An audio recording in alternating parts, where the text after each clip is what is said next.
All right, this is my basic setup for the airbrush.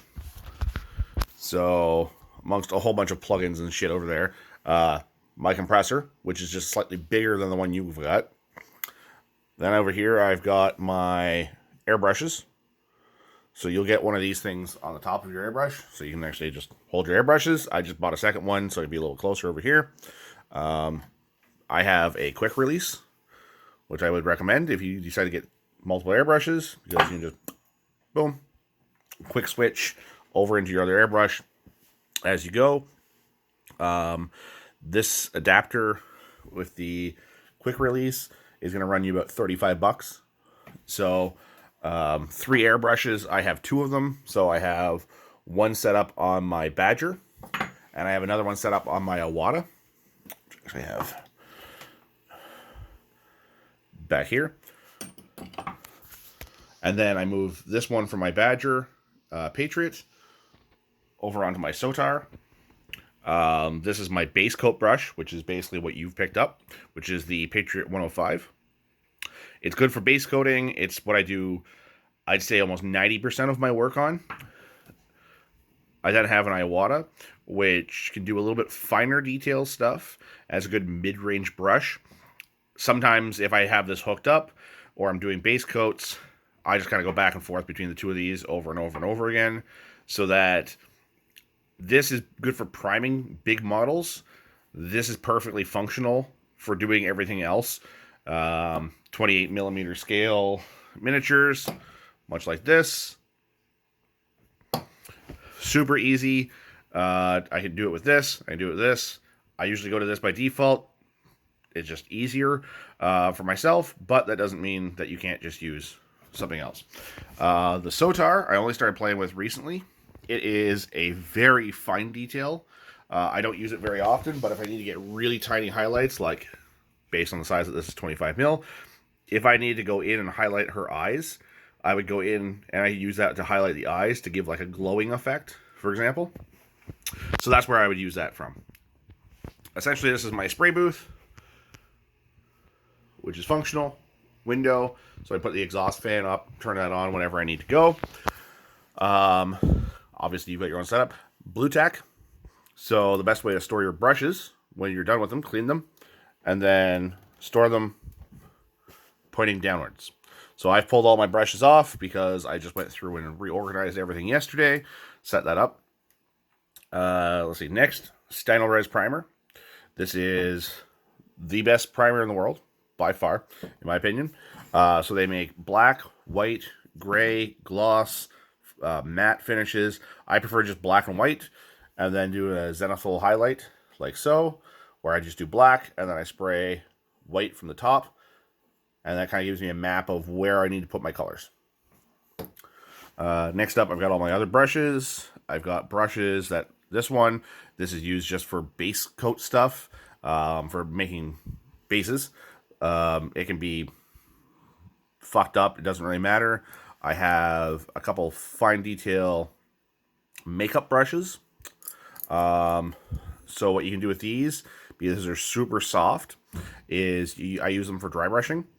Now, you can push really hard with this, but still get a dry brush. It doesn't look like a dry brush. Next up, I have, through those a little bit. So I've got my GW brush. The last GW brush I ever bought, which is about a year and a half ago, and I use this literally for pulling paint out of the cup, and that's it. I use the back end of it if I need to pull out the paint to put it in, and I use the front just to mix paint, and that's pretty much all I ever use it for. And then I've got my Winsor & Newtons of various sizes over here that I use for the rest of my painting. Paint cup 1, paint cup 2. If I'm doing metallics go in this one. Non-metallics go in that one if I'm painting at the same time. That way the metal flakes don't get between the both of them. Coasters, because you're always going to spill stuff, so I make sure I put a gap in between, because that's the one that has my coffee on it. This one doesn't. In this case, I plan on doing some sanding, so my coffee is way the fuck over here. Paint handles, gloves, painter's tape. Over on this side, I've got my wet palette, paper towels, mask. So essentially what I'm going to do is, if I need to, I can use the painter's tape. I can wrap around any pieces that I don't want to spray between this. If I need to, I have blue tack as well, which is, again, conveniently held right up here. So I can just wrap off those couple areas that I don't want to get messed up with. And then the last couple things that I like running: toothpicks from Dollarama and an eyedropper. So what you do, and I've got these big bottles here as well, and both of them are the exact same. 90+% rubbing alcohol plus water. So 1 part rubbing alcohol, 9 parts water. I use this to fill this up. And when I'm doing my painting, all I do is I would fill up the cup on this. And I only ever fill up like about that deep. Like, it's really not deep. So if you look inside the cup there, you can see where it's worn, like where it's worn off. That's about as much as I go with the primer. And you can almost see there's a second coloring way deep down inside there. That's as far as I go when I'm doing regular colors. Just to give you an idea of how much I do. So that'll be some thick paint that I pull off with a Games Workshop brush. And then I put 1 to 3 drops of this in there. This is a paint thinner. And it's perfect for cleaning the airbrush as well as thinning paint. Down here, my paint bucket. So when I'm cleaning my airbrush, take the airbrush, put it down here, and what I do is I fill this part up with that rubbing alcohol water solution. And you'll notice I have a toothbrush. I brush everything out, pour it out. Brush everything out, pour it out. Brush everything out, pour it out. Then, so when you pull the trigger back, what you're doing is allowing paint. When you push down is when you get air. So what I do is I put my finger around the side and pull straight back. And then I actually can stick the nozzle from this into where the pin goes in there, where the needle goes, and you can actually spray through. So I just spray through until it gets clear. At which point then I come up to this, which is just a dog pee puppy pad. And I just pull back and spray as many times as I can to like over and over. Do that 2 or 3 times. Make sure you're wearing your mask for that as well. And eventually you'll get it to run clear. Once you're running it clear, then you're basically good to go. You'll see some paint that kind of gets like caked on in there. Like that's primer from God knows when. But if you try to pick that stuff off, what'll happen is it goes down into the airbrush and then it gets clogs. So if it's not coming off, just leave it. You've tried it with the toothbrush. Anything that doesn't go on with the toothbrush, leave it. It's fine. Just ignore it. It's actually making a coating that's going to protect, because anything else you try to do is literally just going to scrape the surface and it's going to reattach there. Rather than fighting with it, just don't worry about it. This bucket here then is filled with paint, water, rubbing alcohol, and I make sure I put it out of the way so I don't end up kicking it. And then I can basically get back to my painting. If I'm painting a color that is, for example, I'm going from a dark flesh tone to a lighter flesh tone. Let's grab a couple examples. So if I was going with Bugman's Glow and Squig Orange. So let's just say I'm painting something and I'm going Bugman's Glow into Squig Orange.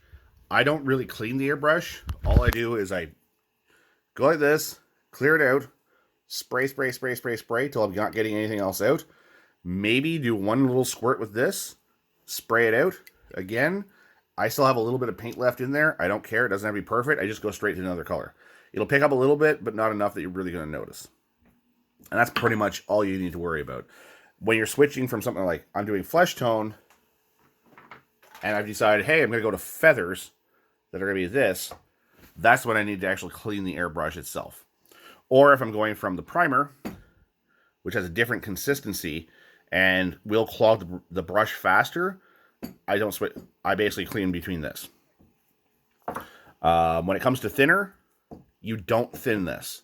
This stuff is great, but you want to pour everything back into the cup afterwards, into the bottle, sorry.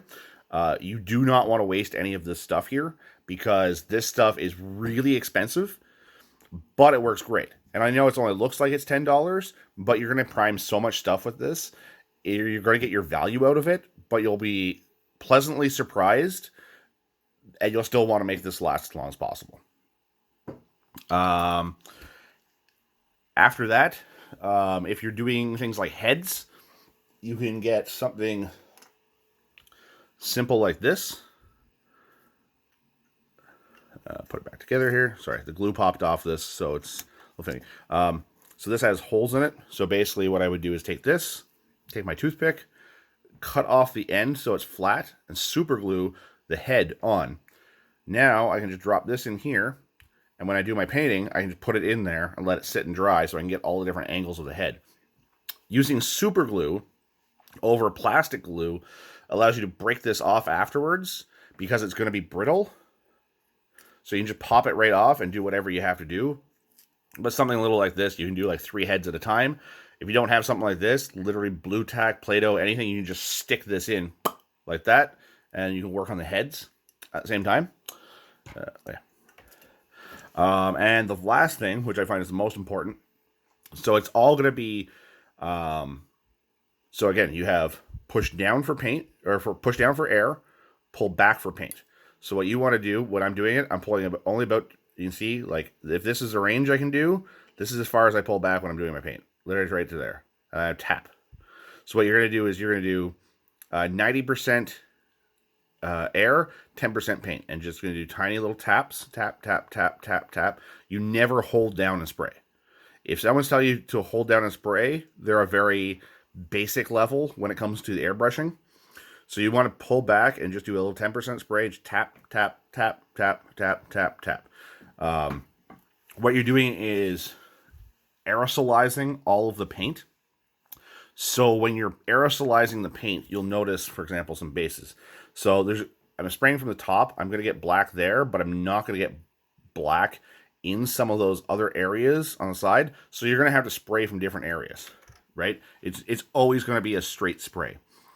When you're spraying. Now, when you aerosolize stuff, you want to have it at a high pressure.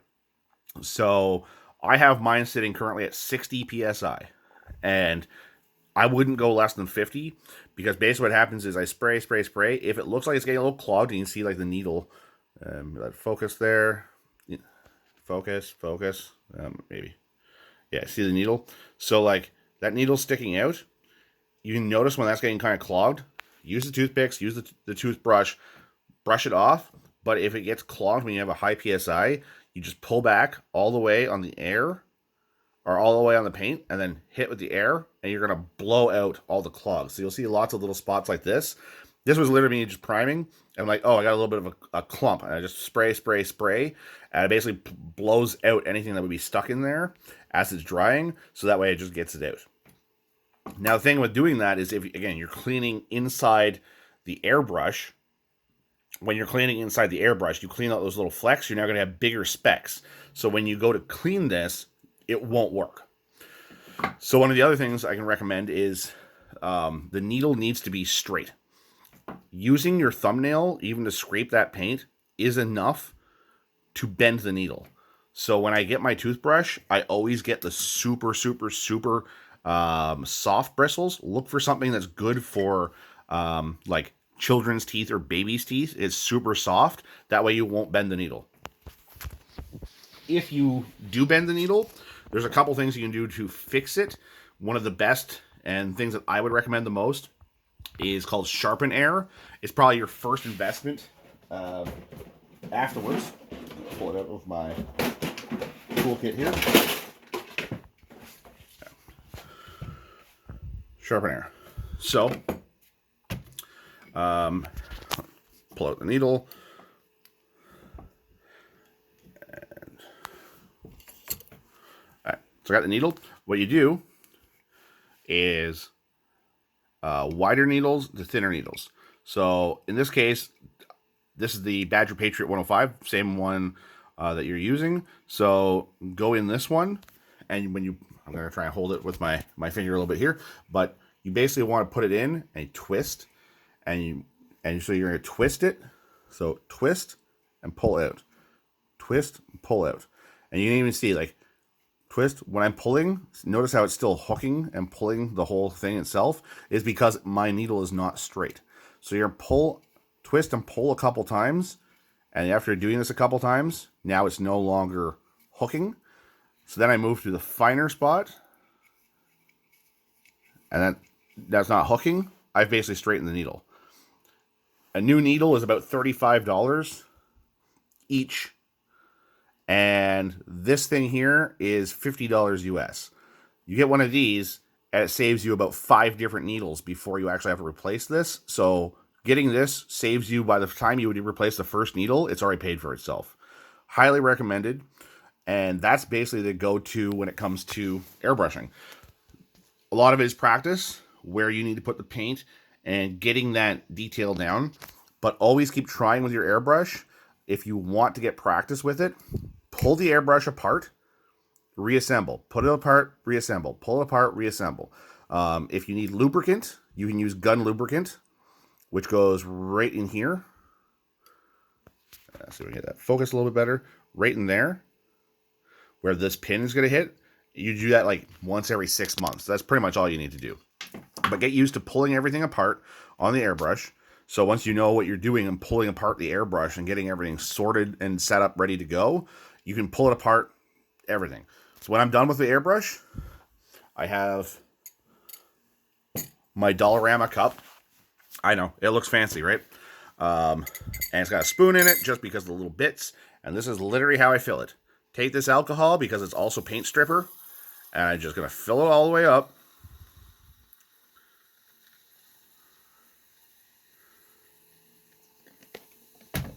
And when I'm done with the airbrush, I just twist it, pull the pin back a little bit, boom, like that, let it sit overnight. When I come back in the morning, I pull it out. I'm going to clean it by just wiping stuff down, and then that's it.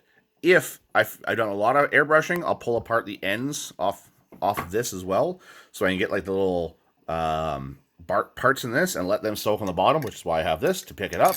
And basically just sit that. This hasn't been probably emptied in like 6 months. It's just been evaporating slowly, and I just fill it right back up.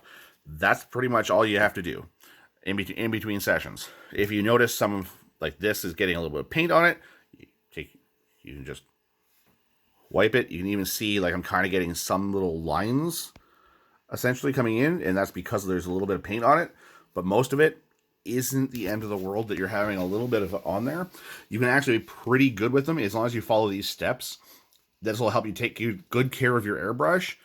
And realistically, I've seen 1,000,001 videos online, and I was super intimidated when I started with the airbrushing. But this is the system that I've got in place after taking multiple lessons for hundreds of dollars, online, Patreon, everything. I've probably spent $2,000 on lessons, and the guys who are the pros, most of that stuff you see on YouTube is like, they get lots of clicks, they get lots of likes, but it's all super easy stuff, and it's not really high quality, because what they're doing is just going for the likes. The guys who actually know what they're doing, they don't bother doing the videos, which is what this is about teaching you right there. If you see anything else that you like on here, feel free to ask me some questions. I'll go through paint mixing and color theory and all that other kind of stuff. But at the moment, this is the basics for the airbrushing, because I know I have probably about 10 friends on my friends list that are all looking at getting into airbrushing right now. And part of the thing with getting into the airbrushing is they're seeing a lot of videos out there. They have a lot of people saying, hey, pull the trigger back, keep low PSI, and just base coat, base coat, base coat. Unfortunately, after seeing a lot of this stuff and taking a lot of lessons, I can tell you for a fact that is somebody who's self-taught and has not got any real credentials behind themselves. The guys that I'm learning this stuff from are multiple Golden Demon winners, multiple time Crystal Brush winners.